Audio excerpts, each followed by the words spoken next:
हमारी शाहपुरा विधानसभा के प्रत्याशी भाई नरेंद्र रेगर पधारे और अपनी बात रखें। एक बार जोरदार तालियां बजाकर माननीय सीपी जोशी साहब का स्वागत करें। पीछे तक हाथ उठने चाहिए, तब आपका आना सार्थक है। एक बार थोड़ा साइड में हो जाओ ना यार।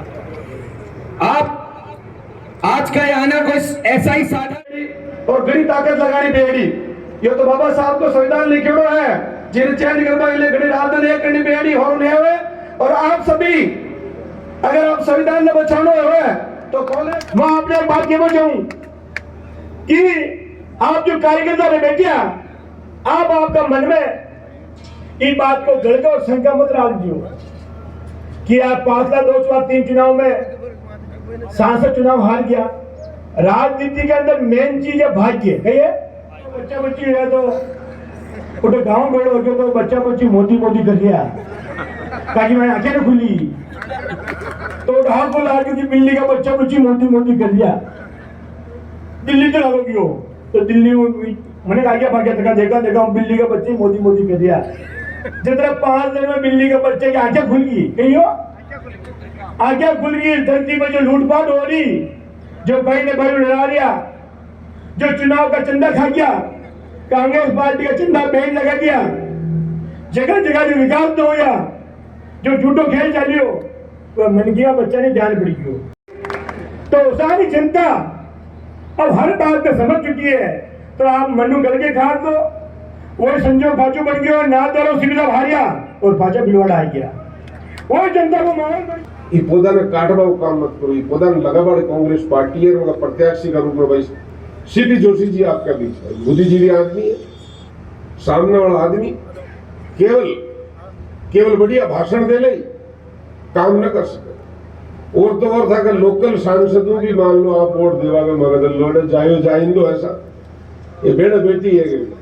पीर को तो कोई भी आदमी और अच्छी लगे तो पीर को था बेटू सांसदों जितना यूं ही वोट देवा में यूं ही समझा कि शाहपुरा वाला वोट की बात न दे रहा भाई दिल्ली में मकोराज है मका एरिया को वन भी नकी नाक पकड़ बांध काट दी। तो अब तो देख लो क्या आपके मन में कल्पना नहीं कि जो आदमी बंबई में मजदूरी कर रहा था, कलकत्ता में मजदूरी कर रहा था, वो कोरोना में तकलीफ में आ गया।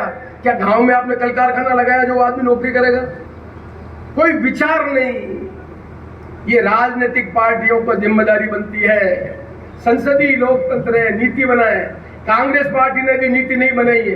कांग्रेस पार्टी गलत काम कर रही है। आपकी पार्टी को पूरा अधिकार है, नीति बनाओ, लोगों को समझाओ और वोट लो, पर आपको ये अधिकार नहीं है। काम तो राज का काम करने का काम कराएं और मंदिर बनाने का काम करें, फिर तो चुनाव बंद कर दें। फिर तो भगवान कहते हैं भाई ये महात्मा जो बनेंगे वो फैसला करेंगे, उसी से देश का आगे बढ़ेगा। काय को चुनाव कराना? चुनाव कराने के पीछे मंशा क्या है? गांव में पंचायत का सरपंच होता है। पंचायत का सरपंच महंगाई कम कर सकता है कि नहीं कर सकता? बना के सबका भला कर देंगे, कोई घर पे जाओ सो, कोई काम नहीं करना। एक आता क्या आपने जनता को कहा 2014 में मैं इस देश में 2 करोड़ लोगों को रोजगार दूंगा। 10 साल हो गए। 10 साल का मतलब 20 करोड़ रोजगार करने के लिए भारतीय जनता पार्टी के प्रधानमंत्री भारतीय जनता पार्टी बताए कि क्या नीति बने जिससे लोगों को रोजगार मिल सके। ये देश नौजवानों का देश है। 65% लोग 35 साल से कम है। 2014 के जो बच्चा पैदा हुआ 10 साल का, 2024 में 20 साल का हो गया। जो 20 साल में 2014 में था तो 30 साल का हो गया। 10 साल आप शासन में कर रहे हो। बताइए आपने रोजगार को दूर करने के लिए क्या काम? कल कारखाने लगाए, बिजली पैदा की। आज तो 40 लाख से ज्यादा सरकारी नौकरियों के पद खाली पड़े हुए हैं।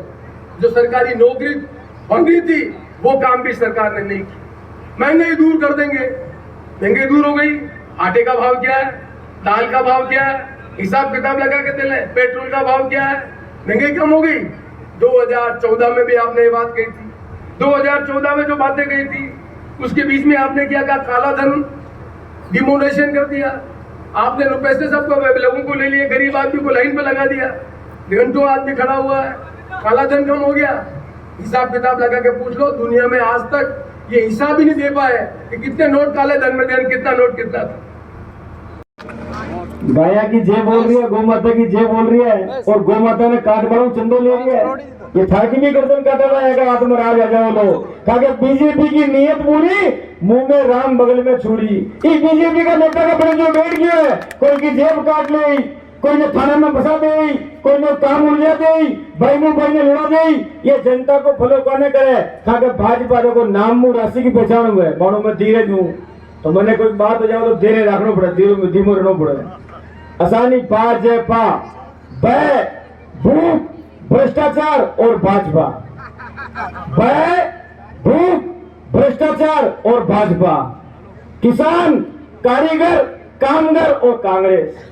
प्रधानमंत्री थे, अगले 10 साल की गारंटी लेंगे तो फिर क्या गारंटी? अरे भाई गारंटी संसदीय लोकतंत्र में राजनीतिक पार्टी की होती।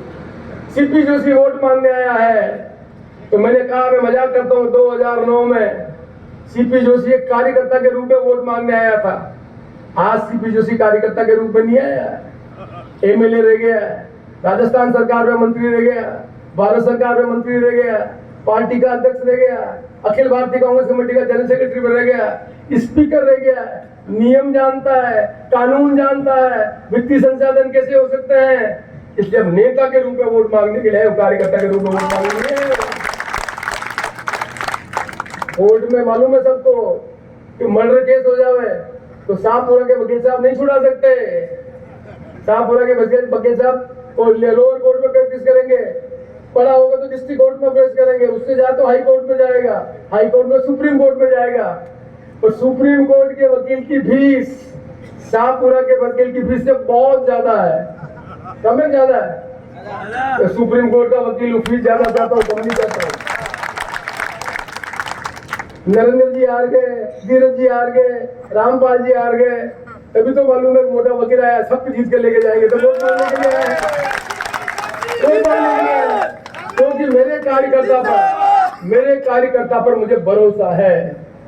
कुछ भरोसे को समझने की जरूरत है। चुनाव तिरंगे झंडे का आदमी जीत के जाए, मेवाड़ का नाम रोशन करे और राजस्थान में वापस दोबारा अपने इलाके की समस्या को दूर करने का काम करें। क्यों कि राजस्थान में बहुत बड़ा वेरिएशन है जो घूमा नहीं है। गंगानगर जाके देखो, आज हमारे यहाँ जोत छोटी है। किसान जो एक बड़ा किसान था, आज से 52 में कोई किसान था जिसके पास 15 बीघा जमीन, 16 बीघा जमीन पीवल हो, 1950 में 4 बेटे हो तो कितनी पाती आई? 4-4 बीघा जमीन आई। और उनके तीसरी पीढ़ी में 4 बच्चे हुए, तो हिसाब किताब लगा लो 1950 का 16 बीघा का काश्तकार मेवाड़ का तीसरी पीढ़ी में तकलीफ में।